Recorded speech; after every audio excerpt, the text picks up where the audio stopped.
conspiracy theory does work, right?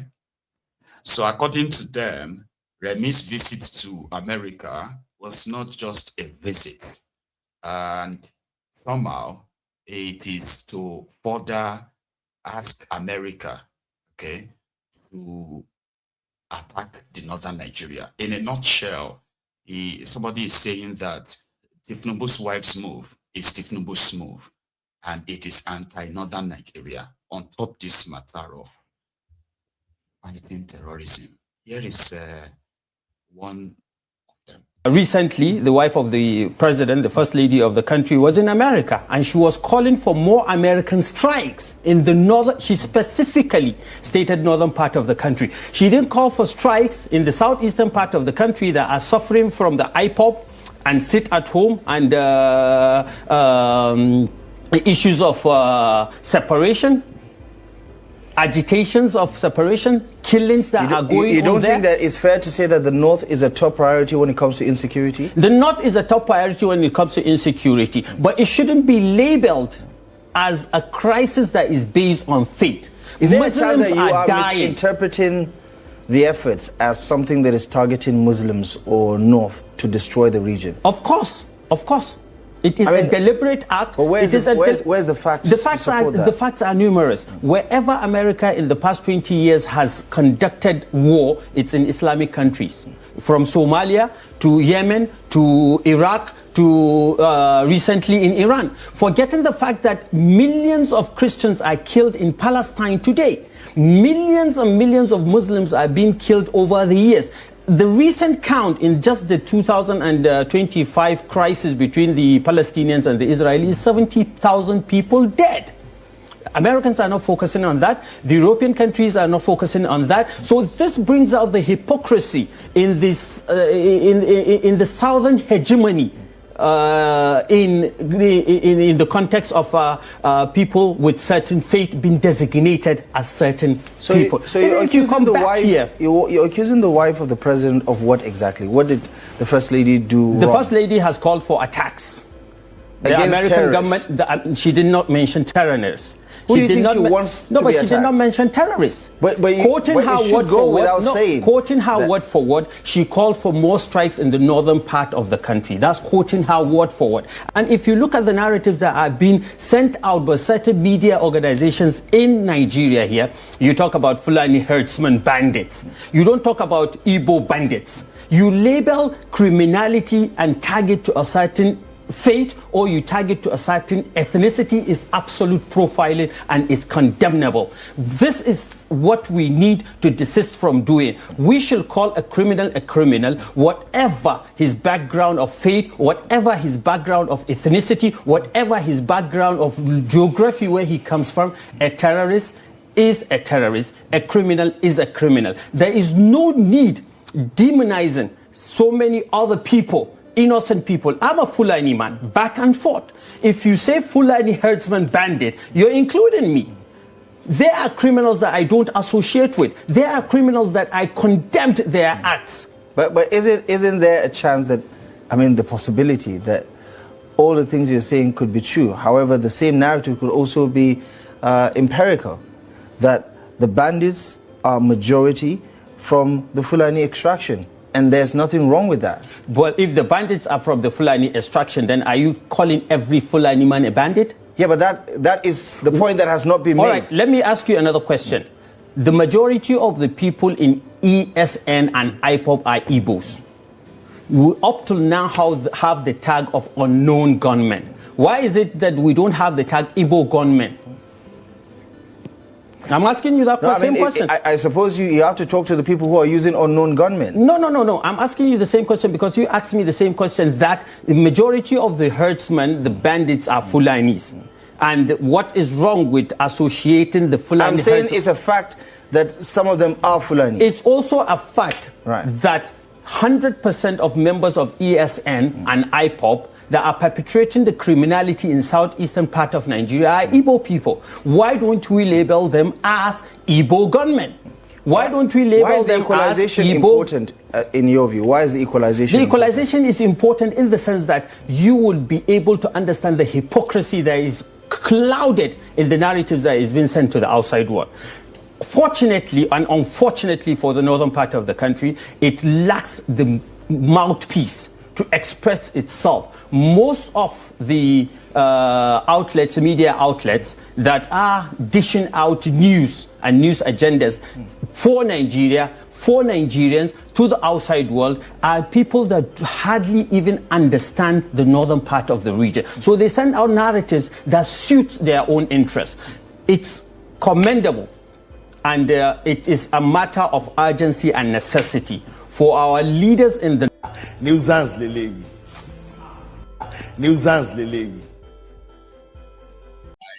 I actually have to give him a break. Remy went to America to praise Trump and said they are happy that America is working with Nigeria to to strike the terrorists in Nigeria.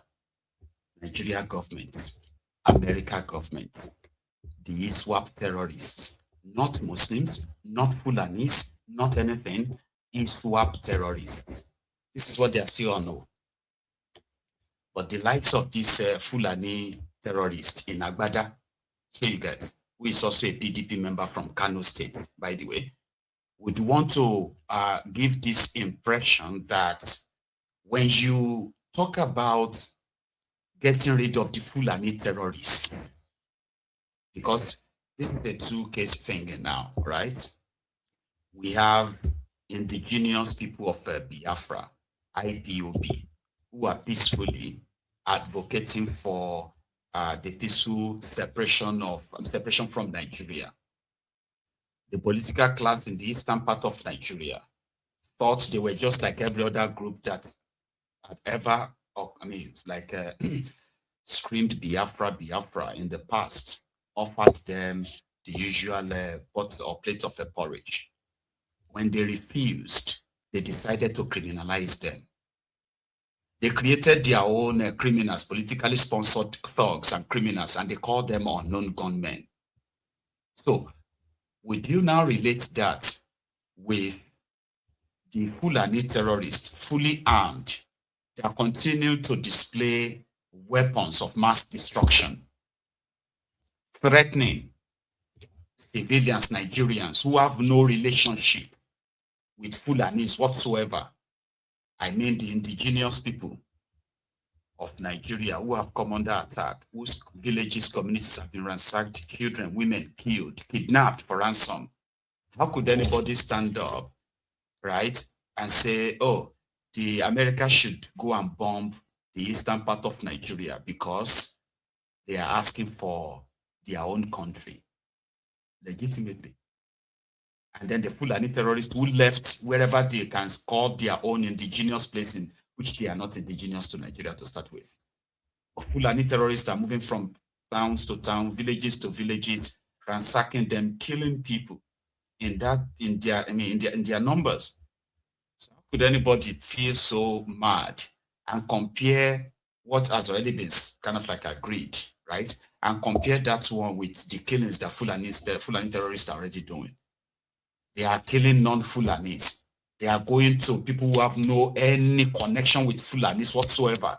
They are destroying their farms, destroying their communities, kidnapping people for ransoms, people who are not Fulanis. IPOB is not destroying anybody's village. IPOB is not kidnapping anybody for ransom. Do you see the difference? But he was there on their TV trying to let his listeners, especially who are probably the northerners, right, who are listening to him, to see what he called narratives that they want to put out.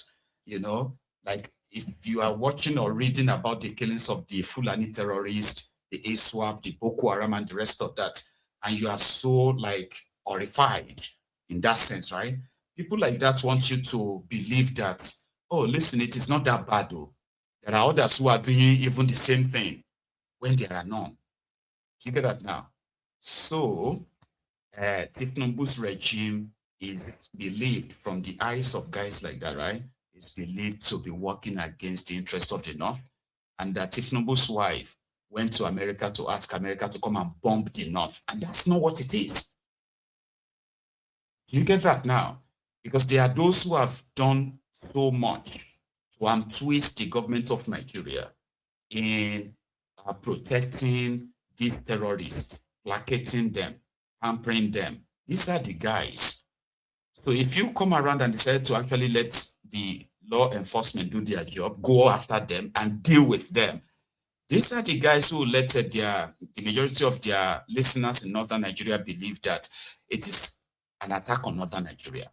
And they are educated. He speaks so clearly. Like, listen to him. The clown. I have told you in a recent interview that was conducted here with me, a Christian that is living in any part of Kano State is safer than a Muslim that is living in any part of Plateau. And that's a fact. In the past 20 years, how many Christians were killed in Kano? In the past 20 years, how many Muslims were killed, murdered, gruesomely murdered in Plateau? We recently have the issue of General Al-Ghali. In the southeastern part of the country, we have the issue of Gulag. We have the issue of Harira that was killed along with her six children and if you have to cherry a pick pregnant baby. If you have to cherry pick incidents, there are others who would also cherry pick incidents of mob action. Whether it's Deborah in Sokoto, for instance, or several other incidents where Christians have lost their lives as a result of their faith. I mean, there's always room for everybody to cherry pick and make his own point. But the larger conversation is, where are the common denominators? The common denominators here is there is widespread insecurity in Nigeria, and it affects everybody. And the federal government needs to do the needful. Take a look at the legal brief that Joash Amopitan has written, dissect it, and look at the comments that are contained in that legal brief and the signals that it sends to the outside world. Do you think the INEC chairman is responsible for what is playing out right now? Because you keep referencing that legal brief. Of course, he is the one, he is the author of the legal brief. His seal is there, his name is on it. And up till today, he has not come out to dissociate himself from that legal brief. So we have to hold him accountable. It's a treasonable offense. I repeat it again. It's a treasonable offense. Calling for the use of external... For a lawyer to... Is a treasonable offense. Calling for the intervention of foreign military forces in your country. Calling for the United Nations forces, the IU forces, the ECOWAS forces. I mean, you just said the First Lady is asking for military strikes in the north. Is that also treasonable felony as far as you're concerned? The First Lady of the country made a statement, and that statement can be interpreted in a different manner. This we are talking about a legal brief, a document that is of 80 pages that somebody sat down, drafted, and even said in that legal brief that Fulanis were latecomers to Nigeria as they joined Nigeria in the 19th century, forgetting that the Usman and Fodio jihad took place over 200 years ago, and associating everything that is happening in Nigeria today to the jihad of Sheikh Usman and Fodio. What is the link? What he has successfully done in that legal brief is label any northern Muslim as complicit in the killing of Christians in northern Nigeria. That is your understanding of it. That's what he did. I mean, that's your understanding of it. That is what is contained in the legal brief. Okay, so and that is what I understand from what I read in the legal brief. You don't believe the New York Times reporting of an obscure screwdriver who has put together a report that has been used to reference what the U.S. Congress is using as what data the U.S. points. Congress has done. As data points. What the U.S. Congress has done. Genocide. What the U.S. Congress has done is listen to a narrative that is one-sided, perfected their investigation that is one-sided, never took time or care to go and listen to the people in Katsina, to go and listen to the people in Kaduna, to go and listen to the people in Zamfara, to go and listen to the people in Sokoto, to go and listen to the people in Maiduguri. All the references that are being made is that they had a visit, they investigated in Benue, and they were relying on materials that were being sent out by from Nuisance Lily. I know, it's kind of like annoying, isn't it? Yeah, the confidence, all of that. They are very, very much upset with the INEC chairman. I'm not kidding you. Because that one has his name very much engraved on a report that is believed to have emanated from him. And that report is the, detailed report, historical references, detailed report of all the jihadist attacks in the Middle Belt part of Nigeria. Here you get, like, saying this is the genesis. So this is how this guy became part of. Usman Dan Fodio came to this part of what later became Nigeria in 19th century, which is true. So they were never indigenous to Nigeria or any part of the land called Nigeria today. So if you have people in Zamfara, in Katsina, where they have what they call the simple majority now, these Fulanis, they are not like majority, but because they are mostly the ones controlling levels of power in those states, right? So Usman Dan Fodio, who happened to be the first jihadist, the first terrorist to walk the land called Nigeria today, did not belong to Nigeria. Do you get that now? So if people are being killed in Zamfara and all these places, who are those killing them? Nativi people are being Gala people. They go kill people in Zamfara. They shout Allahu Akbar. Are they the ones who are kidnapping and controlling the communities that have now become ungoverned areas in Katsina? Are the Yorubas, the Lakurawa of Sokoto, who are killing people in Sokoto, kidnapping them and all of that? Are they Yorubas? Those Boko Haram, ISWAP, bombing and killing the Nigerian soldiers, even civilians and the rest of them in Borono and all that axis, are they Igbo? Are they Igbo, ISWAP? So the bottom line is, when these characters who continue to, display this level of violence in that sense, right? Whenever those who are supposed to probably like deny them, join the rest of us to say, oh, listen, these guys might be from my ethnic nationality or tribe, but we are also victims of what they are doing. So therefore, we should condemn them together, because call them who they are exactly. But you see these educated ones who have held political positions, who have used this religious indoctrination and the rest of that to gain power and remain relevant, most of them, right? So they will be the one to go on TV to start like eating those who are pretty much supposedly not to be concerned. They kind of like find a ways to drag them into it and put them in the midst of it. Muslims. Do you get that? The terrorists are killing Christians, they are killing Muslims. But somebody who is a Muslim is offended that the Christians are being too loud about it. Why are they not talking about the Muslims killed? Hang on, who are those killing them? Some of them are not really bothered about those killing people and why they are killing people. They are more really bothered about how you are reacting to it. Why are you reacting like that? Why are you talking like that? So are you saying all the terrorists are Muslims? Is that what you are saying? I said, no, I'm not saying, I didn't say that. I said these guys who are beheading and killing people continue to shout, their jihad, jihad. Allahu Akbar, Allahu Akbar, Allahu Akbar. Now that we can all agree that they don't represent their religion, there shouldn't be any Muslim who is not a terrorist, a sympathizer, go on TV or online to try to find a way to twist what should have been a common ground for everybody to actually destroy them. Twist it in the long run, defend the terrorists. Because that's what they are doing to me. If America is bombing them, it is because the government of Nigeria, well, allowed it. Not like they could stop it, but eventually they've been on their media, where I've used several times, to brag how much they shared intelligence with America in destroying the terrorists in Nigeria. But hey, guys like this, we ignore that and make you believe that, oh, it is you they are coming for, it is your religion they are coming for, is they are just pretending to be coming for the terrorists. Alaye, you demand Adini. Why are you trying to give excuses and reasons why, the terrorists probably shouldn't be dealt with in that sense if you are not a terrorist, a sympathizer? That's what I usually ask myself, right? In Enugu, see Tinubu's, Tinubu started what they called forest rangers, yeah? And he told all the states to go and recruit their own forest rangers.